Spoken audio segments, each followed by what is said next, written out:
Kaveri thanks அப்படின்னு விஜய் பார்த்து சொல்லுவாங்க பார்த்தீங்களா? அப்போ நம்ம தலைவர் போட்டேன் வைவேன் என்ன அடிக்கடி தேங்க்ஸ் அப்படின்னு சொல்லிட்டு சும்மா தான் அப்படின்னு சொல்லி காவேரி சொல்லும்போது அதுக்கப்புறம் நம்ம தலைவர் ஒரு சிரிப்பு, ஒரு பொன் சிரிப்பு சிரிப்பாக இருப்பாருங்க.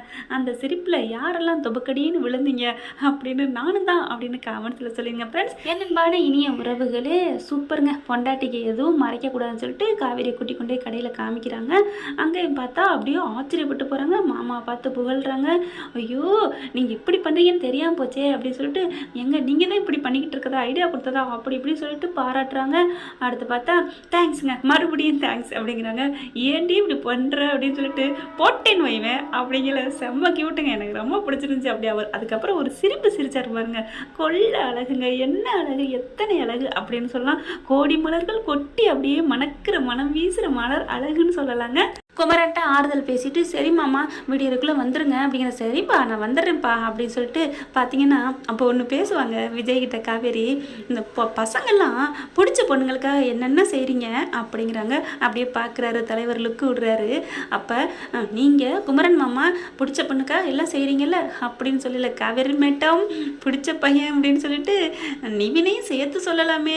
நீங்களாம் மைண்ட் வாய்ஸில் தோணுச்சா தோணலையா ஃப்ரெண்ட்ஸ்? ஆமாங்க, பிடிச்ச பொண்ணு காவேரிங்கிறக்கா தானே எவ்வளோ பண்ணிக்கிட்டு இருக்காங்க. அந்த பேய் கூட வாழ்ந்துட்டு இருக்காரு யமுனா கூட. அதாவது பிடிச்ச பொண்ணுன்னா அன்பு ரீதியாக நட்பு ரீதியெலாம் பிடிச்சவங்க இருக்காங்களே, அப்போ நமக்கு வீக்காக பிடிச்சிருக்குல்ல அந்த மாதிரி நான் சொன்னேங்க. நீவினை தப்பாகலாம் நான் சொல்லலை. அடுத்து பார்த்தா வீட்டுக்கு வந்துடுறாங்க. வீட்டில் பார்த்தா கங்கா குதிக்குதுங்க வானத்துக்கும் பூமிக்கும். முழுசாக மாறி இருக்க சந்திரவையாக மாறிட்டு பாத்தியாமா அதில் வேற மாமியால் பிடிச்சி கொதறது. உங்கள் புள்ள வளர்ந்த லட்சணத்தை பாருங்க, வரவே இல்லை அப்படி இப்படின்னு சொல்ல சாந்தி சும்மா விடுமா என்ன, சும்மாவே சொல்கிறோம். இது என்ன பண்ணுது உடனே நீங்கள் ஏதாவது அவனை சொல்லியிருப்பீங்கடி, கரெக்டாக சொல்லுதுங்க. சொன்னதுனால தானே, அதாவது ஒட்டியானம் அது சொன்னதுனால தானே இவர் அலைகிறாரு. ஆனால் தங்கச்சி நல்ல பிள்ளையா இருக்குங்க. சின்ன மருமகளை தான் சித்ராவாக சீர் பாயுது. ஆனால் இங்கே பார்த்தீங்கன்னா அம்மா சும்மா இருமா, ஏதாவது சொல்லாதம்மா, வந்துடுவான் அப்படிங்கிறாங்க. அடுத்து ஃபங்க்ஷன் களை கட்டுது. அப்புறம் கடைசியாக பார்த்தா கத்திக்கிட்டு கீழே வந்துடுறாங்கன்னு வைங்களேன். நேற்று போட்ட புறமோல அதே மாதிரி ஒட்டியானம் கொடுக்குறாரு. இதுக்காகத்தான் கங்கா நான் போனேன் வச்சேன் அப்படிங்கிறாங்க. அப்படியே பார்க்குறாங்க, இந்த ஒட்டியானதுக்காண்டி இப்படி அலைஞ்சிங்களா, இப்படி கஷ்டப்பட்டீங்களா அப்படின்னு சொல்லிட்டு அதுக்கப்புறம் பார்த்தா கட்டி பிடிச்சி அழுகுதுங்க. அப்போ எப்படி இருக்கும் நம்ம குமரனுக்கு? அப்போ கொண்டு வந்தால் மனைவி அப்படிங்கிற ஒரு பழமொழி இருக்கு இல்லையா, கொண்டு வராட்டியும் வந்தாலும் அப்படிங்கிற ஒன்று இருக்குது, நீளமாக இருக்குங்க அந்த பழமொழி. அப்படியே கட்டி பிடிச்சி அழுகுறாங்க. குமரனுக்கு மனசே ஆறலைங்க. அவ்வளோ பேர் மத்தியில் அப்படி ரொம்ப இன்சல்ட் பண்ணிட்டாங்களேன்ட்டு. அடுத்து பார்த்தா வேறு வழி இல்லை, எல்லா ஃபங்க்ஷன் நல்லபடியாக நடக்குது. காவேரி விஜய் செம்மங்க, அழகு ரெண்டு செல்லங்களும். இது என்னைக்கோ நம்ம பார்த்துட்டு இருந்தால் அவங்க ரெண்டு பேரும் இந்த ட்ரெஸ்ஸில் பச்சை நிறமே அப்படிங்கிற மாதிரி ரெண்டு பேரும் கலக்குறாங்க. கல்யாண ஜோடி, அதாவது வளைகாப்பு ஃபங்க்ஷன் இவங்களுக்கா அவங்களுக்கா அப்படிங்கிற அளவுக்கு செம்ம க்யூட்டாக இருக்காங்க.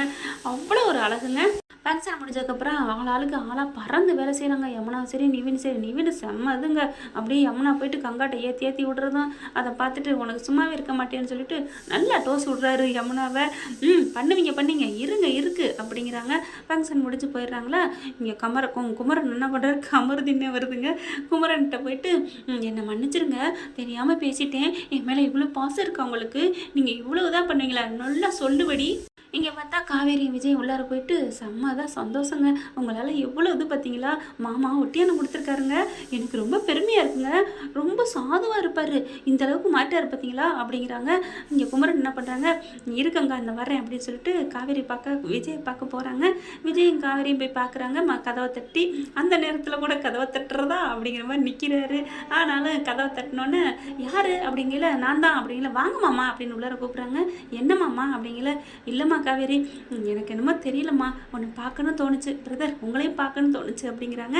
என்ன பிரதர் இந்நேரத்தில் வந்துட்டு, இல்லை நீங்கள் எவ்வளோ எனக்கு ஒத்துழைச்சி கொடுத்துருக்கீங்க தெரியுமா, ஆனால் உங்கள் ரெண்டு பேரும் இவ புரிஞ்சுக்கவே இல்லை, ரொம்ப பேயாட்டம் ஆடிட்டா, அதுக்கு தான் மன்னிப்பு கேட்டு போலான்னு வந்தேன். அட மாமா விடுங்க மாமா அப்படிங்கிறாங்க. இங்கே பாரு காவேரி, என்ன ஆனாலும் சரி காவேரி கங்கா கைவிட்டுறாத. என்ன மாமா, நான் எப்படி மாமா அப்படிவேன், நீங்கள் ரெண்டு பேரும் எனக்கு பெற்றவங்க மாதிரி, அவள் அம்மா மாதிரி, நீங்கள் எனக்கு அப்பா மாதிரி, அப்பெல்லாம் நினைக்காதீங்க மாமா அப்படிங்கிறாங்க.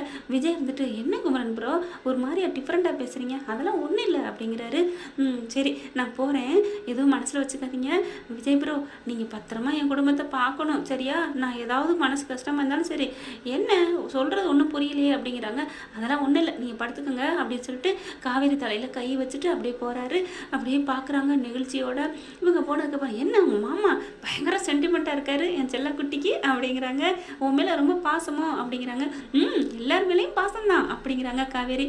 இல்லை காவேரி, நான் பார்த்துட்டேன், நான் பார்த்து பழகுன வரைக்கும் சொல்கிறேன். கங்கா மேலே வச்சிருக்கிறது காதல், உன் மேலே வச்சிருக்கிறது அது ஒரு அதிகமான ஒரு அன்பு, ஒரு பாசம் அப்படின்னு தான் சொல்லணும். அப்புறம் இந்த யமுனா நர்மதா அது குழந்தைங்க மேலே வச்சிருக்கிற ஒரு பாசம் அது வேற. ஆனால் உன் மேலே ஒரு தோழியா, ஒரு பழக்க வழக்கத்தில் ஒரு சகோதரியா நல்லா உன் மேலே அவ்வளோ அளவு கடந்த பாசம் வச்சிருக்காரு குமரன், எனக்கு நல்லா தெரியுது காவேரி அப்படிங்கிறாங்க. அதான் என் மாமா அப்படிங்கிறாங்க. அதான் என் மாமான்ட்டு இந்த மாமா வட்டியில் விட்டுறாதடா செல்லம் அப்படிங்கிறாங்க. நான் எப்படி விடுவேன் என் தங்கத்தை அப்படின்னு சொல்லிட்டு எவ்வளோ பெரிய சாதனை பண்ணிருக்கீங்க அப்படின்னு தோளில் கையை வச்சு இறுக்கிய கட்டி பிடிச்சி அப்படியே மூக்கோட மூக்கு உரசுறாங்க. நல்லா இருக்கே காவேரி, எது அப்படிங்கிறாங்க. இந்த மூக்கோட மூக்கு உரசுறதான். புதுசாக கேட்குற மாதிரி கேட்பீங்க, இதுவே நம்ம எப்போவும் நடக்கிறதானே. இல்லைடா இன்னைக்கு நல்லா இருக்குடா அப்படிங்கிறாங்க. அப்படியா, அப்போ ஒன்று பண்ணுவோமா, என்ன நல்லா இருக்கா இல்லையான்னு பார்க்குறக்கு இன்னைக்கு விடிய விடிய இப்படியே இருப்போமா. ஓகே, ஏன் பொண்டாட்டி சொன்னால் நான் கேட்பேனே அப்படின்னு சொல்லிட்டு என்ன ஆனாலும் விலகக்கூடாது, எந்திரிக்கக்கூடாது, ஓகேடா அப்படின்னு சொல்லிட்டு ரெடி அப்படின்னு சொல்லிட்டு தோள்பட்டியில் கையை வைக்கிறாங்க. மூக்கோட உரச போகிறாங்க. டக்குன்னு என்ன பண்ணுறாங்க, இருப்பா போட்டி இன்னும் ஆரம்பிக்கல அப்படிங்கிறார் விஜய். என்ன பாஸ் மறுபடியும் சொல்லுங்கள் என்ன விஷயம் அப்படிங்கல. இல்லை நீ விடிய விடிய பேசாமல் அசையாமல் இருக்கணுங்கிற, அதுக்கு முன்னாடி சின்னதாக ஒன்று ஏதாச்சும் அப்படிங்கல. என்ன தண்ணி குடிக்கணுமா, போய் குடிச்சிட்டு வாங்க. அதை யார் கேட்டா, என் பொண்டாட்டிக்கு நெத்தியில் ஒரு முத்தம் கொடுத்துக்கிறேன். சரி ஓகே அப்படிங்கிறாங்க. நெத்தியில் முத்தம் கொடுத்துக்கிறாங்க. அதுக்கப்புறம் ஓகே போட்டிக்கு ரெடி அப்படின்ட்டு மூக்கோட மூக்கு வைக்க போயில வெயிட் அப்படிங்கிறாங்க. என்ன மாமா அப்படிங்கல. என் பொண்டாட்டி ஒரே வாட்டி கட்டி பிடிச்சிக்கிறேன். என்ன நான் இங்கே தானே இருக்கேன், காலையில் வரைக்கும் எத்தனை மணி நேரம் இருக்குது, 6 மணி நேரம் இருக்குல்ல, ஐயோ என்னால் முடியாது அப்படின்னு டக்குன்னு இருக்கே கட்டி பிடிச்சிக்கிறாரு. மாமா இதுக்கு இந்த போட்டியே தேவையில்லை, போ மாமா வா நம்ம இழுத்து பார்த்துட்டு படுத்துக்குவோம். இதுவும் நல்லா இருக்கே, சும்மா சொன்னேன் அப்படின்னு காதை பிடிச்சி திருகிறாங்க. என்ன இதுவும் நல்லா இருக்கேன்ட்டு, அதெல்லாம் முடியாது, போட்டினா போட்டி தான், யார் ஜெயிக்கிறேன்னு பார்க்கணும் அப்படின்னு மறுபடியும் 2 பேரும் மூக்கோட மூக்க வைக்க போகிறாங்களா. அதுக்கப்புறம் அவங்களும் வச்சதுக்கப்புறம் காவேரி என்ன பண்ணுறாங்க, ஒரு நிமிஷம் என்னடா இப்போ நீ சொல்கிற என்னையே சொல்லுவேன் அப்படின்னு விஜய் சொல்ல. இல்லை பாஸ், நானும் ஒரு பொண்டாட்டி தானே, புருஷன் மேலே பாசம் உள்ள பொண்டாட்டி தானே, சரி அதுக்கு என்ன பண்ணணும், எனக்கு விடிய விடிய உங்களை விட்டுட்டு இருக்க முடியாது, அதனால் மாமா ஒரே ஒரு முத்தம். நாங்கள் சொன்னால் நாங்கள் உடைச்சா மண்சட்டி, நீங்கள் உடைச்சா பொன்சட்டி, ஓகே அப்படின்னு சொல்லிட்டு கையை அப்படியே தூக்கிக்கிறாங்களா. அழகாக இறுக்கியை கட்டி பிடிச்சி உதட்ட நச்சுன்னு கிசை கொடுக்குறாங்க. அடிப்பாவி, நானாவது தமிழ் முத்தம் கொடுத்தேன், நீ இங்கிலீஷ் முத்தமே கொடுத்துட்டு இதில் வேற இப்போ உங்களுக்கு எப்போ பாரோ அதே நினைப்பு, இப்படி ஆண்கள் மேலே ஒரு பழியை சுமத்துறது ஏண்டி அப்படின்னு சொல்லல. மாமா போட்டியாவது கீட்டியாவது அப்படிங்கிறாங்க. டக்குன்னு இருக்க கட்டி பிடிச்சிட்டு என்னால் முடியாது அப்படின்னு கட்டி பிடிச்சிக்கிறாங்க. அதெல்லாம் முடியாது, போட்டினா போட்டி தான் அப்படின்னு சொல்லிட்டு தள்ளுடி அப்படின்னு மூக்கு மேலே மூக்கு வச்சுட்டு அப்படியே உரைச்சிக்கிட்டு இருக்காங்க. இங்கே பார்த்தா காலையில் கங்கா தூங்கி எந்திரிக்கிறாங்க. இவர் பார்த்தா லெட்டர் எழுதி வச்சுட்டு கிளம்பிடுறாரு. எனக்கு மனசே சரியில்லை, கங்கா எப்படி ஆசைப்படுறாளோ அதே மாதிரி குமரனை நான் திரும்பி வர்றேன், இனிமேல் நான் இங்கே இருக்கிறதுக்கு எனக்கு ஒரு மாதிரி ஆகுது அப்படி இப்படின்னு எழுதி வச்சுட்டு, கங்கா உண்மையில் நான் கோவத்தில் போகலம்மா, இருந்தாலும் இந்த சமுதாயத்துக்கு உனக்கு ஏற்ற புருஷனா நீ ஆசைப்படுற, கண்டிப்பாக நான் அதே மாதிரி ஆளாக வருவேன் அப்படின்னு சொல்லிட்டு எழுதி வச்சுட்டு கிளம்பிடுறாருங்க. காலையில் எழுந்திரிச்சு எல்லாம் கொய்யாமையான்னு கத்துறாங்க. எங்கே குமரனை காணான்ட்டு லெட்டரை பார்க்குறாங்க. பார்த்துட்டு அதிர்ச்சி ஆடுறாங்க. அவங்க அப்போ தாங்க சொல்கிறாங்க அவங்க அம்மா கிட்ட, அம்மா இனிமேல் நான் அவர் மேலே பாசமாக இருக்கலாம்னு நினைக்கிறேன், ஏண்டி இப்படி படுத்துற, அவர் நல்ல பிள்ளைடி, பாசமெல்லாம் இருக்குன்னு சொல்லாதடி, இதெல்லாம் மனசுலேருந்து வரணும்டி அப்படிங்கிறாங்க. கிச்சனில் போயிட்டு அம்மா டீ போட்டியம்மா அப்படின்னு வாங்கி கங்கா குடிக்கிறாங்க. எங்கடி மாப்பிள்ளை, தம்பி எங்கடி அப்படிங்கிறாங்க. அவரை காணும்மா, நீங்கள் பாத்ரூமில் இருக்காரா அப்படின்னு சொல்லிட்டு குடிச்சிட்டே இருக்காங்க. பாத்ரூமில் தேடுறாங்க, அங்கேயும் காணோம். அம்மா என்னம்மா அப்படின்னு கொய்யம்மையான்னு கத்த ஆரம்பிக்கிறாங்க. அப்புறம் தான் போய் அதுலேயும் அதில் சொல்லுது அந்த பிள்ளை, இனிமேல் மாமா மேலே நான் இனிமேல் பாசமாக இருக்கலாம்னு நினைக்கிறேம்மா, சும்மா அவரை போட்டு படுத்தாதடி அப்படிங்கிறாங்க. அவருக்கு என் மேலே எவ்வளோ பாசம் பற்றியா, சே நான் தாம்மா அவரை புரிஞ்சுக்கல அப்படி இப்படிங்க. சாந்தி அதே மாதிரி திட்டுது, நீ தாண்டி என் பிள்ளைய படுத்தி எடுக்கிற, அந்த மாதிரி மாப்பிள்ளை கிடைக்க நீங்கள் ஊர் உலகத்தில் கொடுத்து வச்சுருக்கணும் அப்படி இப்படிங்கிறாங்க. அடுத்து பார்த்து போய் தேடிட்டு உள்ளார போகிறாங்க. லெட்டர் இருக்குது, லெட்டரை படித்து பார்க்குறாங்க. படிச்சுட்டு ஐயோன்னு கத்துறாங்க.